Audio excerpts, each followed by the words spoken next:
बेथार आंनि मुङा थरायना मनिसा बसुमतारी आं बाथौ आश्रम गोजौ फरायसालियाव फरायो आंनि आफानि मुङा कुमुद बसुमतारी आरो आइनि मुङा अनुराधा बसुमतारी आं 10 थाखोआव फरायो आङो 162 मोननो हादों आरो पार्सेन्टआ 81%।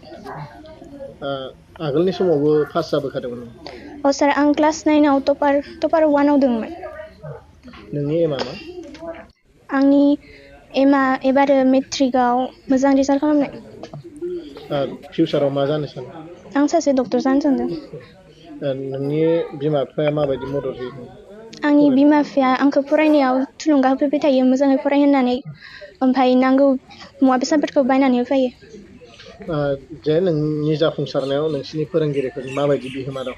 जोंनि फोरोंगिरिफोरा जोंखौ जेब्लाबो थुलुंगा होबाय थायो जि सासे मोजां सुबुङा अरायबो गावनि मावनांगौ खामानिखौ मावलांबाय थायो आरो गेदेर गोलावफोरनि बाथ्राफोर खोथाफोरखौ मानियो बेनिखायनो बेनो सासे मोजां फरायसानि सिन।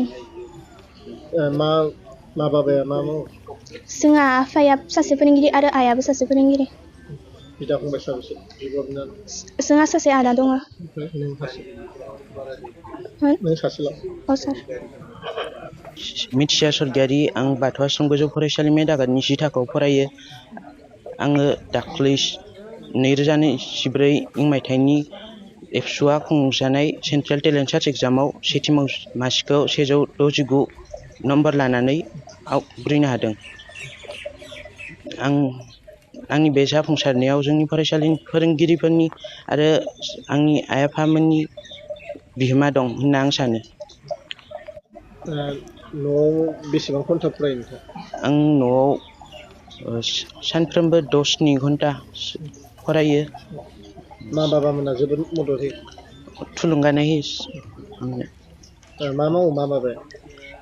जोंहा बाबाया हार्डवेर दखान दं ओमफ्राय माया न'आव थायो खामानि मावो। नोंसोर साबेसे बिदा फंबाय?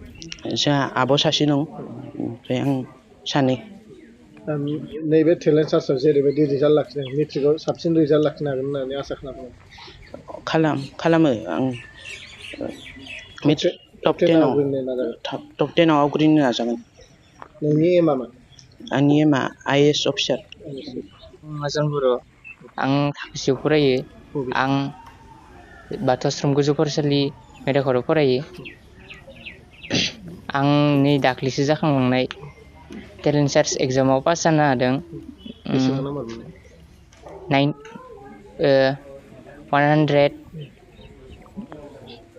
167 मार्क लाना पास जानो हादों।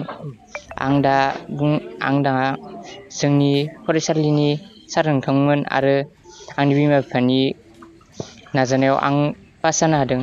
बेखिनिखौनो आं बुंनानै आंनि बाबाया थैना थांबाय नाथाय माया खस्थ' खालामनानै आंखौ मोजां नायफिनदों बिनि थाखाय आं साबायखर बावहरो।